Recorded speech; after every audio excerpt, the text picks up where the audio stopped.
On April 26, 2011, Satoshi Nakamoto sent his last known email to Gavin Anderson describing that he didn't want to be seen as some sort of mysterious, shadowy figure. Satoshi had already stopped making forum posts a few months before this.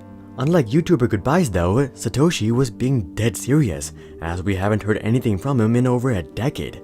Satoshi didn't leave empty-handed though. He took 1 million bitcoins with him, which are currently worth about $60 billion.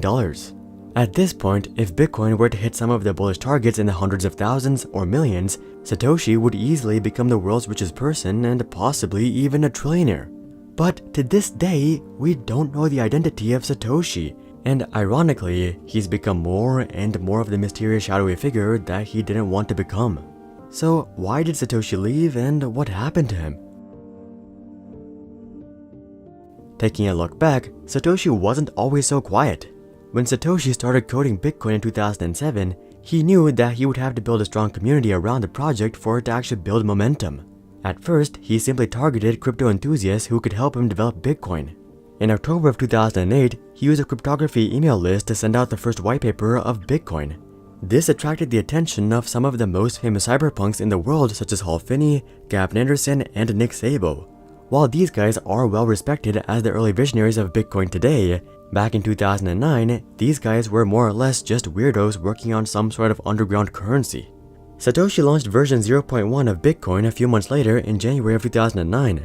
At this point, Satoshi was regularly conversing with early Bitcoin developers like Hal Finney and Gavin Anderson, but his public discourse was rather low. However, this would quickly change with the creation of BitcoinTalk.org. As the name suggests, BitcoinTalk.org was a community dedicated to discussing the current state and future of Bitcoin. Satoshi was actually the one who created the forum, and he made the first post in November of 2009. So clearly, he wasn't trying to avoid the spotlight at the start. In fact, he posted quite heavily.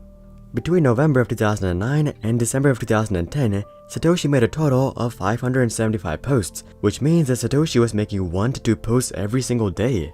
Through these posts, Satoshi generally addressed concerns and criticisms surrounding Bitcoin.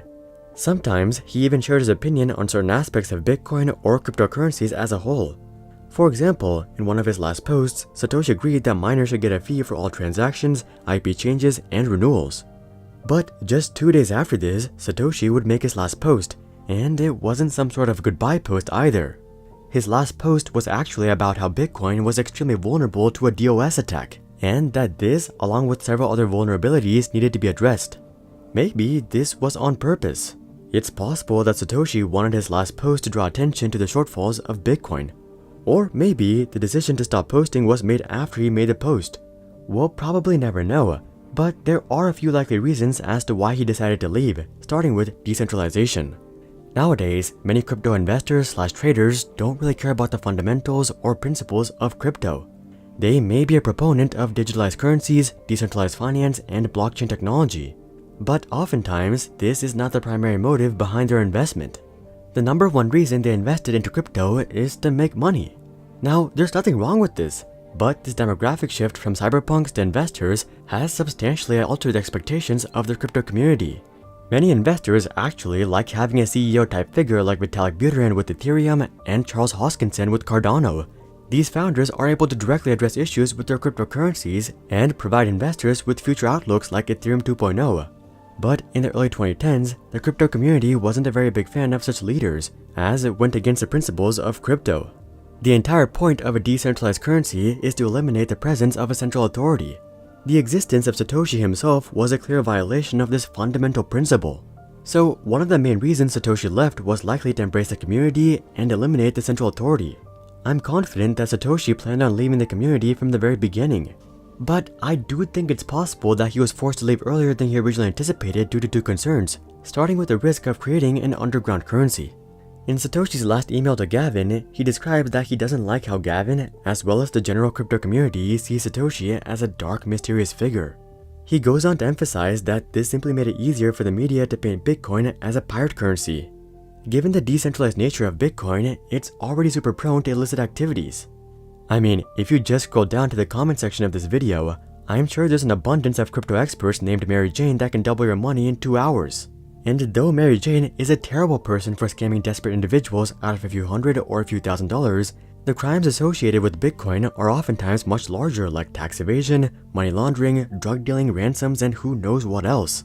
Now, these crimes are going to take place with or without Satoshi, but it's only a matter of time until the media paints Satoshi as a nefarious person himself. You might be saying that the media doesn't cast a negative light on Vitalik Buterin or Charles Hoskinson, but there are two key differences between Satoshi and these two. First of all, this was 10 years ago when the general consensus was that Bitcoin was either a scam, a pirate currency, or both. And second of all, the identities of Vitalik and Charles are public, so there's no speculation as to who might have created it. With Satoshi though, it wouldn't take long for the media to make connections between him and some international fugitive. It was just a matter of time until we saw articles suggesting that Satoshi created Bitcoin in order to fund and operate his underground arms network. Wait, never mind, that's already a thing. Can you imagine how rampant such speculation would be if Satoshi was still posting but remained anonymous? At that rate, it would basically be impossible for Satoshi to remain anonymous. And that brings us to the final reason that Satoshi left, which was a threat to his anonymity. Now, we're not sure about how Satoshi personally feels about publicity and being a figurehead, but it's pretty clear that he had objective reservations to being a figurehead. Even if Satoshi left the development scene and gave up his role as the leader of Bitcoin, if his identity was known, he could never truly eliminate his day-to-day influence on Bitcoin. For example, if you sold some Bitcoins to just buy a house, you'd see a plethora of articles questioning if Satoshi is dumping at the top. Similarly, if you were to support a new crypto project, that crypto would likely go to the moon in 20 minutes. The best modern-day example of what Satoshi's influence may look like is Elon Musk.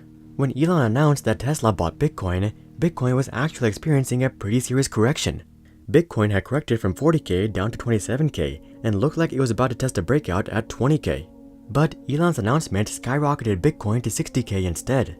Similarly, Elon announcing that Tesla will stop accepting Bitcoin was the start of the summer bear market. Now, honestly, I don't think Elon was actually the key reason for the pump in February or the dump in May. Bitcoin whales simply used Elon as an excuse to pump crypto in February and take profits in May. But as far as the media and the general public are concerned, Elon pumped and dumped Bitcoin. And I don't think I need to even mention Elon's influence on Doge. The truth is, even if Satoshi gave up his central authority, he could never avoid influencing the markets if his identity was public. And in 2010, his anonymity was in jeopardy. As we previously discussed, the media was likely to pump out increasingly negative articles on him the longer he was anonymous. This would eventually lead to a tipping point at which Satoshi would either have to live with Bitcoin being branded as a pirate currency, or he would have to reveal his identity to prove his good intentions. Satoshi didn't want to go down either of these paths, so he left the road before the situation got this bad. Even if the media didn't get him though, the crypto community was out to get him, not in a nefarious way, but out of curiosity.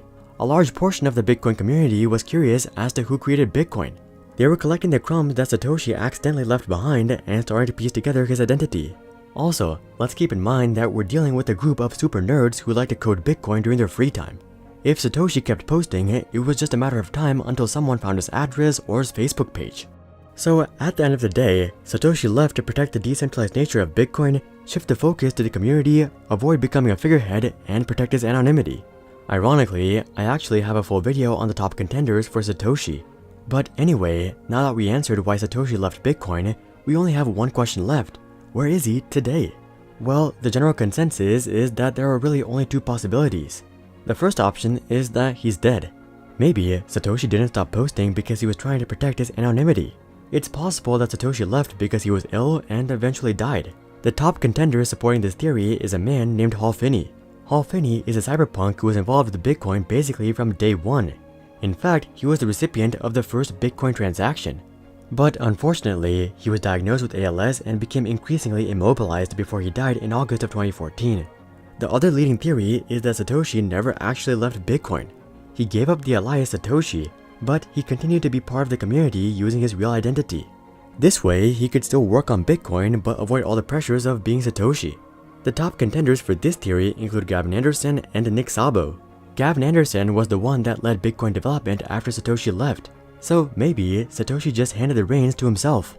On the other hand, Nick Szabo developed something called Bitgold, which was eerily similar to Bitcoin way back in 1998.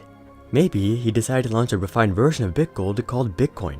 There is also the possibility that Satoshi is just some random programmer that we've never heard of, but this is the least likely option.